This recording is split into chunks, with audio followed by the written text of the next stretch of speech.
Hi friends అందరికీ మీరు చూస్తున్న ఈ బ్లౌజ్ వచ్చేసి హెవీ చెస్ట్ ఉన్న వాళ్ళకి ఏ విధంగా కట్ చేసుకోవాలి స్టిచ్చింగ్ చేసుకోవాలి అనేది మన ఛానల్లో అప్లోడ్ చేస్తానండి.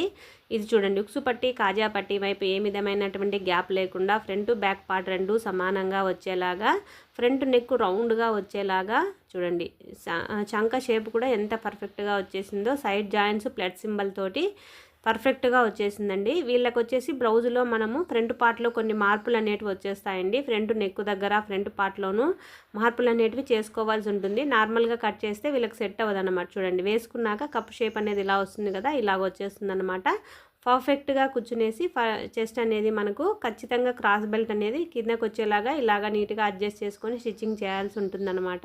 చూడండి, చేశాక ఎంత పర్ఫెక్ట్గా వచ్చేసింది బ్లౌజ్ అనేది మీకు ఒకసారి వీడియోలో చూపిస్తే అర్థమవుతుంది కదా. చూడండి, వీడియో నచ్చితే లైక్ చేయండి. మరిన్ని వీడియోస్ కోసం ఛానల్ సబ్స్క్రైబ్ చేసుకోండి. Thank you for watching.